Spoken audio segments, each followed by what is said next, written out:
So welcome to the Duty to Warn podcast. I'm your host, John Gartner, and today we are interviewing Diane Jhueck. She is a psychotherapist, and as part of her function, she assesses people for dangerousness, which I think will come in handy here.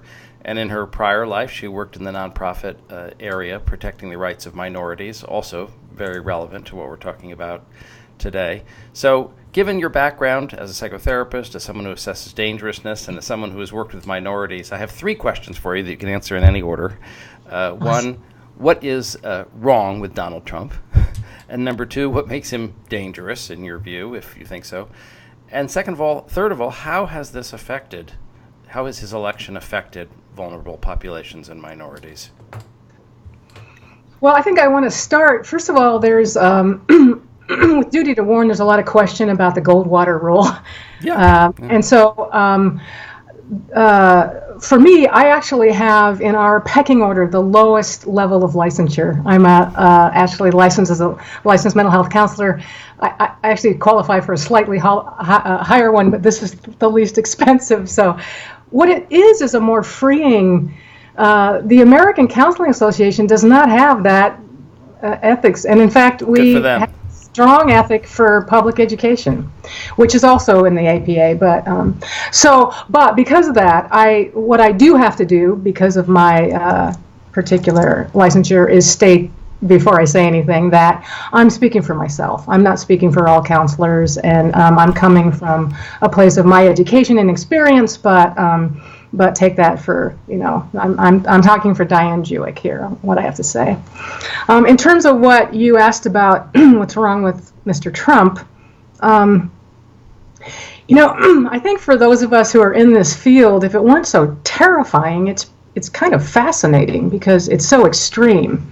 And I think we all probably agree that he's even in the position he's in because of the magnitude of his struggles.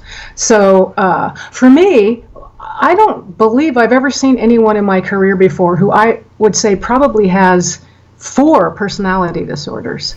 So when I talk about someone who I haven't met face to face and who I'm not, who I don't have a contract to evaluate and all of that, I'm really doing rule outs. So even if I misspeak while I'm talking, I'm really talking about things I see as a practitioner that are strong enough traits that I believe he has rule outs on certain diagnoses. And so those are antisocial personality disorder, narcissistic personality disorder, histrionic personality disorder, and he has some borderline or traits as well, I think.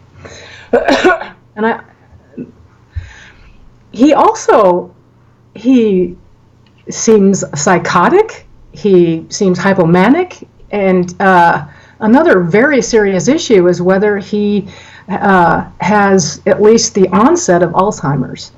And that one, there were some peculiar things he was doing that once I took that diagnosis kind of into account, they made sense. The really weird things like grabbing the German chancellor on the way down instead of stairs. People with that kind of cognitive disorder become afraid of stairs, actually. And his father had that diagnosis, which is, instructive. And it may explain Ivanka's role in his life. And I have 2 different, extremely different jobs in the mental health field, and the one where I do detentions will see people with Alzheimer's that get brought to us for detention, which is, we have arguments about whether that should even be happening, but there's a phase where they're very dangerous. And so what I see commonly with those folks are families who have enabled them.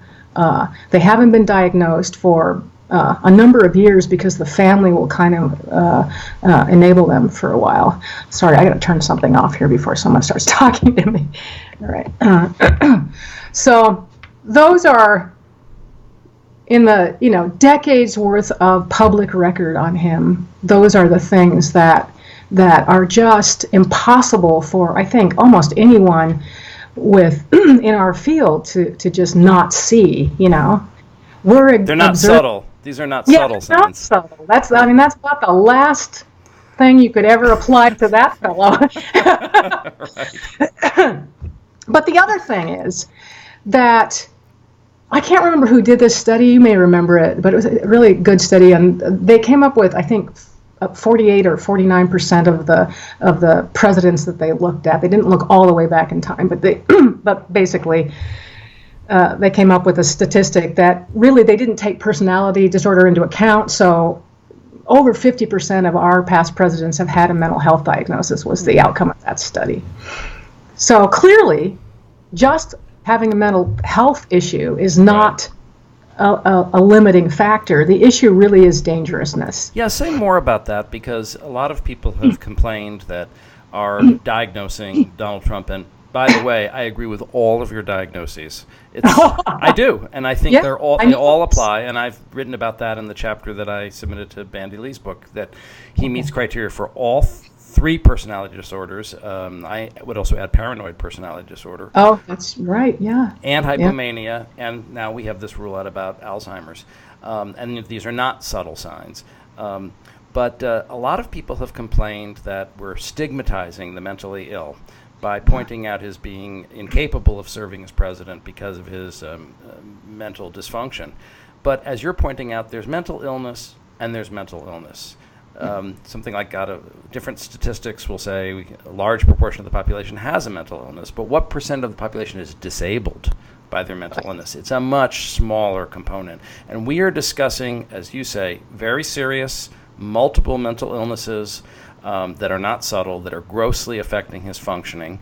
And so we are talking about a very specific type of mental illness and very dangerous mental illness, not generic mental illness. And I think that's a very important distinction. Yeah, I think of this in terms of a continuum. Who was it that said there's a little schizophrenic in all of us?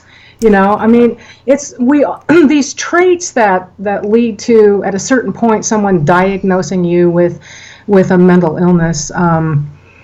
They're a continuum, and so for me, especially in my private practice, well, no, in both sides of what I do.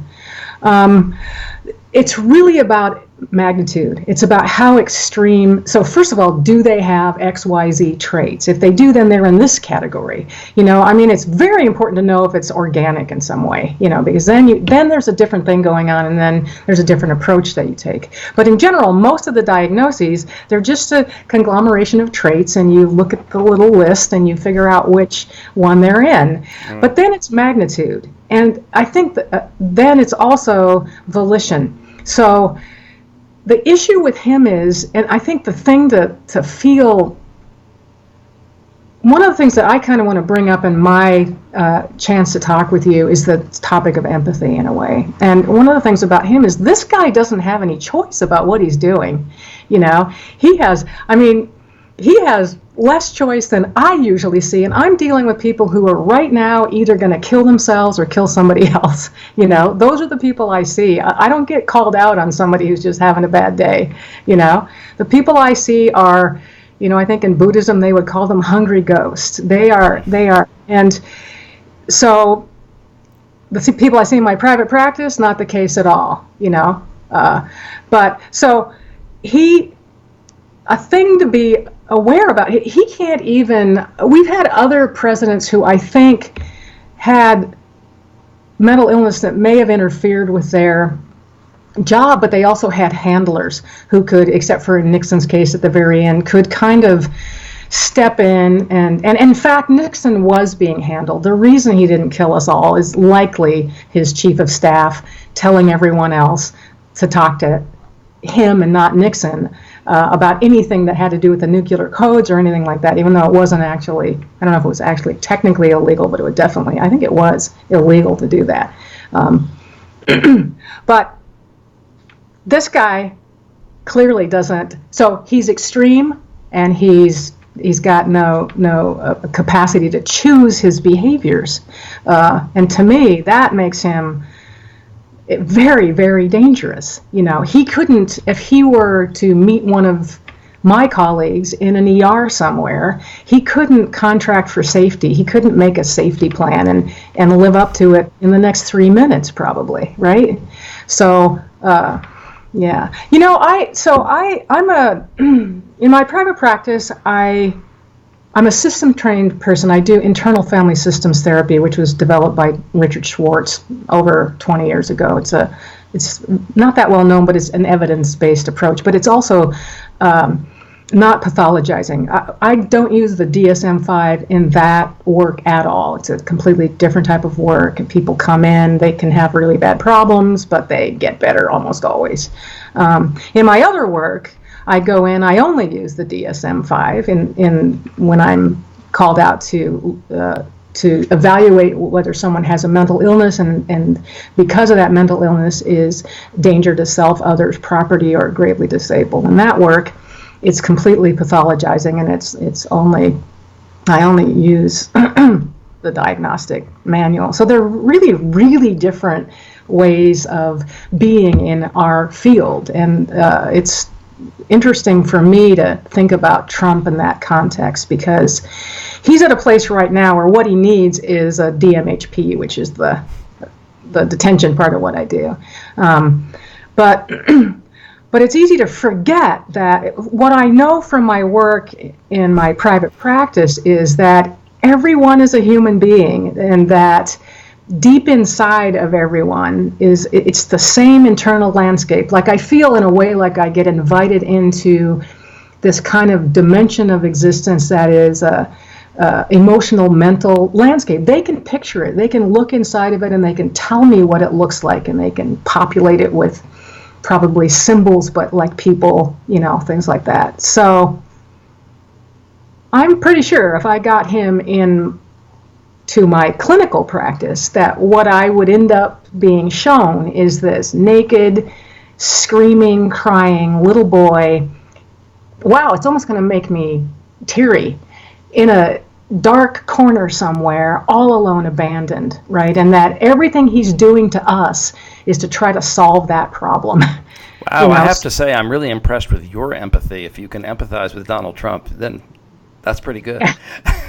Well, actually, yeah, ironically, I'm a vegan, lesbian, feminist, and I have empathy for him. So if I can have it, well, it's something that I want to speak to, because I think his pathology is so bad. His dysfunctional solution is of such magnitude that it's dragging all of us along with it. And to me, his solution, it's pretty simple. We all see it. He chose this kind of stereotype of a Neanderthal He-Man, right? And he finds other people like Steve Bannon, as his, to consort with, and then he picks women who are victim-y, and it's kind of so it's really easy to hate him, and I just think that what we're hating is solutions to a very,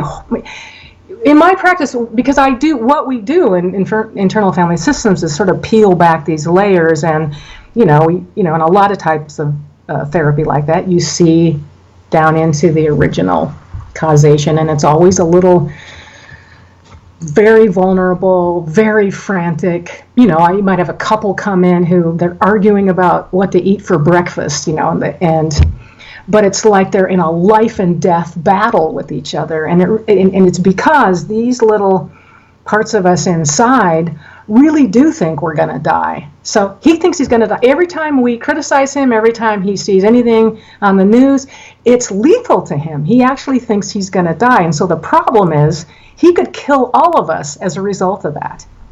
He has, I don't know, I actually looked into what exactly he has his finger on. He has 927 nuclear weapons and a guy who's already been televised as carrying that football around with him, right? But that he has control over. And not all of the process is, known to the public, but what we do know is that he gets to make the decision and whether or not to fire those things. And there's nothing about whether it's a reasonable decision anywhere in the process. The only thing that they really seem focused on is authenticating that he's the one that said to do it, right?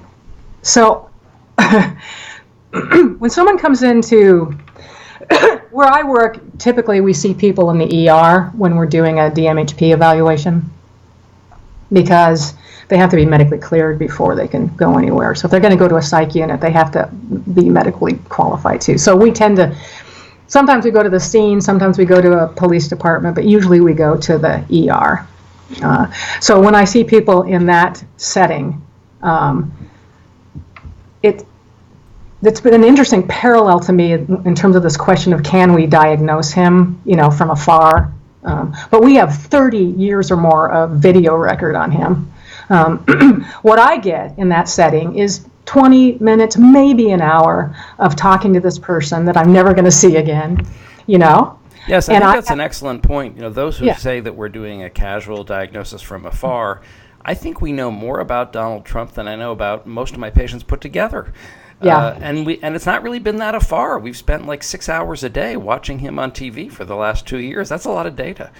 And if you live anywhere in his vicinity, apparently, which includes all of Manhattan for sure, it's really, he has had a very interesting impact on the world, I mean, it's really, if it weren't so terrifying, it's fascinating, But, so, the reason that you and I are even talking is because I live on a little island in Washington State, I'm not really involved in the mix in our profession very much, but it started for me when my colleagues and I started saying, wow, if he came to our ER, I'm 99.9% sure I'd detain this guy. And at that point, he was just running for president. None of us thought he would win. Maybe we could say he's a danger to self and all others? He definitely is a danger to self and all others. Yeah, absolutely. So when someone comes in when we get dispatched on an evaluation, we're looking at whether they're dangerous to themselves or whether they're dangerous to other people. And his case is interesting in terms of the personality disorders he potentially has, because two of them, antisocial personality disorder and narcissistic personality disorder, if I have someone come in with those, I'm never very worried that they're going to kill themselves. They're on the surface, too much about harming other people or in love with themselves to harm themselves. They tend to incite violence. I mean, really, Right. It's an antisocial personality disorder. It's another way of saying that they're a criminal. Right. It's really his danger to others. And that's right about the antisocial saying he's a criminal. There's been this big debate of is he mad or is he bad? Yeah. And I keep trying to point out we have a diagnosis for bad. Yeah, we do. And it's most of the people in our jails, and Exactly. so. But the other two or three, because you brought up yet another one, personality disorders, especially any sort of borderline traits, and I actually rarely see histrionic personality disorder, but those, my worry with someone with that would be. Not that they're going to go out and kill themselves or somebody else, but these dramatic gestures, where it's not uncommon for them to escalate, which is something else that's really notable about him, is his escalation. And then to accidentally kill themselves in some gesture, where they weren't really intending to do it, but. But here he might accidentally kill all the rest of us. Yeah, he might. And he in terms of what's actually going to happen here, my previous background is just as long I have an international relations degree, and I worked in various capacities with that, but it was all about change-making things, right? And looking at what creates change. And one of the things I noticed over time was the thing that actually, because we worked really hard as anti-apartheid activists, but which is actually a bad example to bring up because this doesn't tie into what I want to say. But in general, when a change happens, it seems to be some surprising and some minor and stupid thing that causes the change. So in terms of where this is leading and how he's going to go away, I think most of us can't conceive of him lasting even a year, let alone a full term, in terms of his own suffering, in terms of of what he's dealing with, in terms of the way he's escalating. I don't know, but so he could have a heart attack. He could. Who knows what might happen with him? But I do think it's going to be a surprise, whatever it is, and hopefully not the worst one, which is that we see this bright flash and then that's it. Now we've been talking kind of a little jokingly about his being detained or committed for being dangerous to self and others, but were you part of that group, I think you were, that was actually seriously suggesting that he might need to be evaluated? It was Judith Herman and Lee Bandy, and I know you're colleagues with them. At one point they were circulating a petition suggesting that he might actually need to be evaluated. I don't know that's how I met all of you, actually. I don't know Judy or Dee or Nan or Bandy and I talk a lot, but we met through this. But I had done a petition that was a petition to, I can't remember the name of the guy. I figured out what county Trump Tower is in, and then I looked at New York state law on how detentions happen and realized there's one guy who could actually do it. New York's interesting because there's 3 or 4 different ways it can happen, but there's one person who runs an agency who can do it. It took forever to find his email address, but once I got that, I actually wrote a petition that was written like I would write to the courts. So it listed what his rule outs were, it listed what made him dangerous, and I actually sent it asking. Good for you. I only licensed people to sign it, so there were like 70 asking him to do a pickup order on Trump. I never heard back from him. That was going to be my question. Yeah, can you imagine being actually have?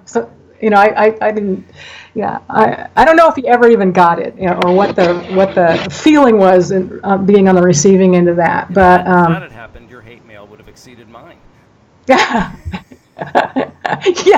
Oh yeah, that's right. Yeah. Well, I would have just said, John made me do it.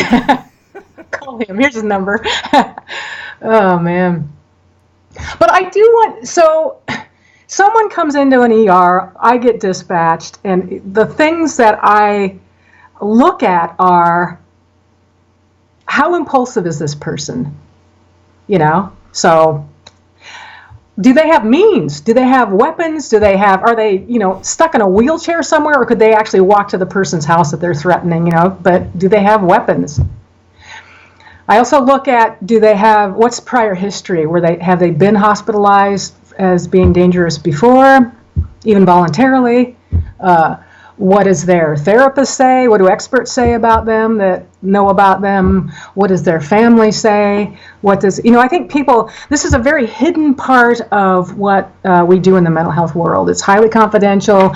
You don't really know what a DMHP is until you've met one, usually, or referred to one if you're in the field, right? And so what people don't know is there's this whole level of practice in our field of mental health professionals that's not at all confidential. When the clock is on, I can talk to whoever I deem necessary.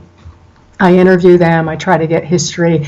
But what I'm trying to do is guess about a future action somebody's going to take, right? Even the police can't do that. They're not allowed to arrest you for something it depends, actually. If you're really, really threatening, yeah, I guess they can. But in general, they can't say, I know you, I know you're going to steal that apple. It has to be really overt. And for us, it doesn't have to be. We have to have reasonable argument for why we do it. And so we base that a lot on what you've done already. He was a bully as a child. He had to go to military school.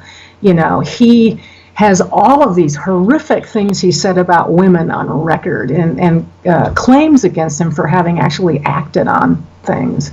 He's the list is endless. He's a clear candidate for detention, really, from my point of view.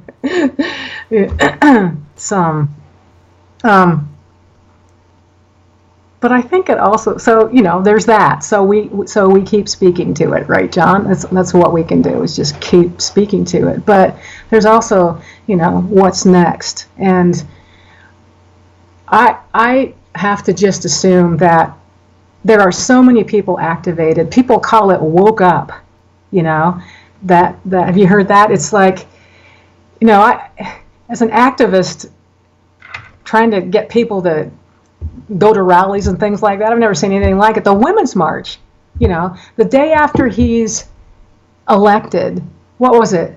322 million plus hundreds of thousands of people. That's what our population was that day, and on the 22nd, and over 4 million people hit the streets. That's 1 in 78 people in our country. And that includes men, women, and children in the population. We're out in the streets because of his election. So I think there's a lot of hope, really. I think that, given, we have a system, I think for people who are new to political change, it takes a little while. This is going at the speed of light, actually, compared to how things usually go, right? But people are activated, and what's really surprised me was they didn't go back in the closet. People that have stayed activated, they're having to adjust to how much energy this takes and how much time it takes.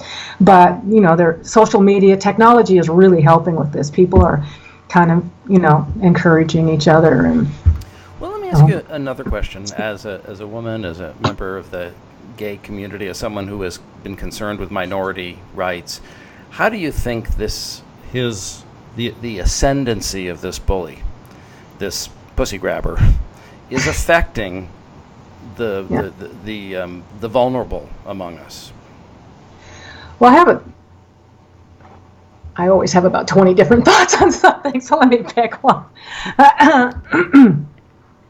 Well, there's already, people are already studying it, and there's already some data out there even. But on one level, for people in traditionally oppressed communities, this is just ripping the scab off of something that's already there, and it was still there, and was even there when we had a Barack for 8 years. We were never post-racial, for instance.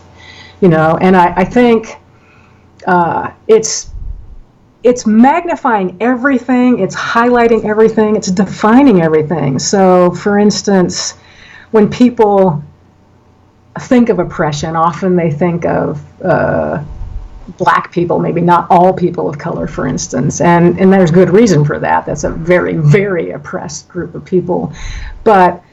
And there's also, we now tend to almost always remember to include differently abled people in the discussion because of his terrible, the mocking of the reporter, mocking a journalist,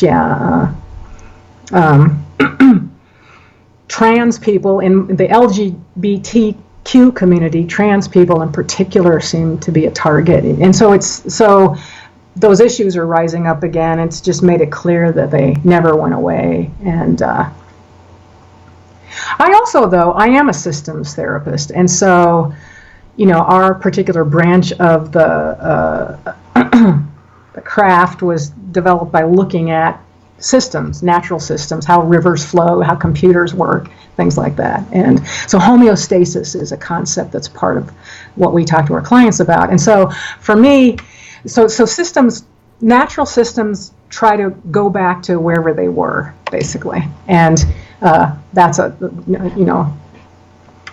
scientific law. And so there's this thing called pushback effect. So if you contrast just Barack as a person and Donald as a person, they couldn't be more opposite. There isn't any way in which they aren't polar opposites. Barack was our almost. He was a sign of a direction that we're heading, and Donald, in one way, is just simply pushback effect.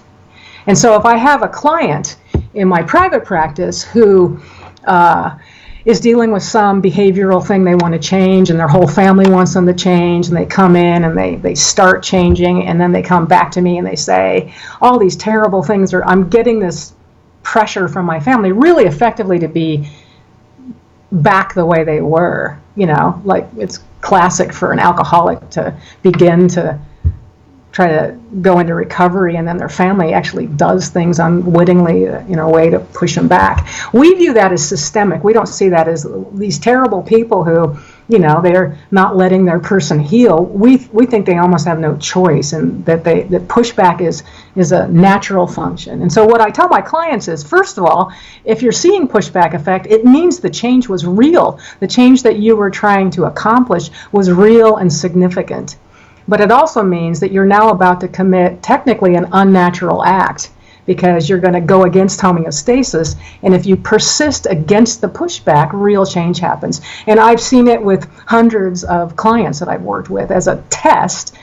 That is what happens. So one view I have of what's going on here is really we're in a very intense pushback effect, and the magnitude matches the magnitude of the change. And this magnitude is horrific. It's really a nightmare, right? But it means if we can just persist and resist, then we can get to this amazing place. And then those vulnerable communities that you and I were talking about, they're the measure. How are they being treated? I have one of my friends in the deaf community is this really fabulous therapist, and she has said to me a number of times since this stuff started happening with Trump, can you let me know, Diane, if there's something going on in the hearing community that you think we really ought to know, because we're left out of the conversation. We can't hear it. And there's nothing, just a standard thing in our culture that is giving us access. She's a therapist, but she's not going to hear what you and I have to say, probably. You know what I mean? So there's a whole world after he's gone. I'm hoping that this energy and this collective that we keep on going, that maybe this mobilization of people like you and me who are persisting and resisting, that maybe this mobilization could be the beginning of some positive social change. Absolutely. Assuming he doesn't unilaterally launch the nuclear codes that you were talking about, that he actually has legal ability to do. Yes. And you know what? It's really, either one of those things can happen.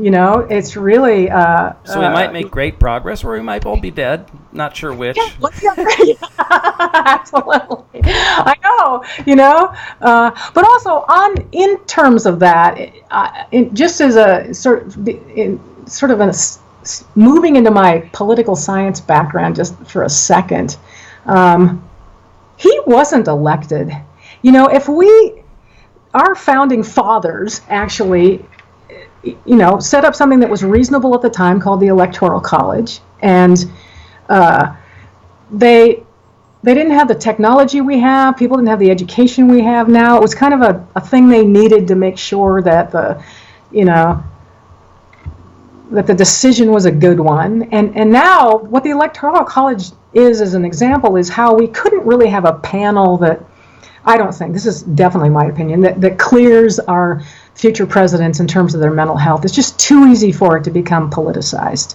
So looking at the solution of how we get a competent, stable, hinged as opposed to unhinged future leader, one of the things that I feel a lot of energy for advocating for going forward after we've solved the problem of him is one person, one vote.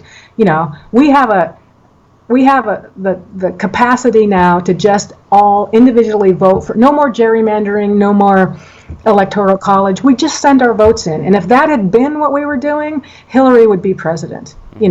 She won by, a huge margin. 3 million. 3 million. Yeah. So in terms of going forward, I'm sure this happens for you too, but I talk to so many people who they're putting in lots of hours. People kind of in the 40s age range seem to say a lot, wow, I never had a political bone in my body, but now I'm an activist, I'm running for office, I'm doing all these things. Those of us more in our 60s, which doesn't include you yet. But I was around during the Vietnam War. Do you have any? Gosh, I thought I was done with this. That's a lot of people our age are saying this, that it feels like it's bringing them back to their adolescence. I remember collecting signatures against the Vietnam War in Central Park when I was 14, and that was the last time I was active. Oh, see, yeah, but it's so. That's a huge upside to what he's caused. It really is. Nothing else has come. So there's actually a positive unintended consequence from this disaster. So as a systems therapist, you're seeing there could be some positive reaction to this pushback. And, yes, absolutely. That may be a good place for us to finish off, because I'm realizing I do want to say something to the APA for you, though, Please do. which is silence is collusion. And I'm saying that from the oppressed community that I come from. I remember in the mid-'80s, I was living in Spokane, Washington, and a man who had AIDS, which was this new thing, was shipped to us in an ambulance naked, lying in his own urine, because they were afraid of him. And no one would speak up, and it was speaking up that changed the way that we dealt with that issue. And they are on the wrong side of history here. So just my opinion, but I'm glad you said that. That may make the highlight film. Thank you for talking to me. It was a pleasure. And it was nice meeting you. Bye-bye. Thanks for all you do, John. Okay, bye. Bye.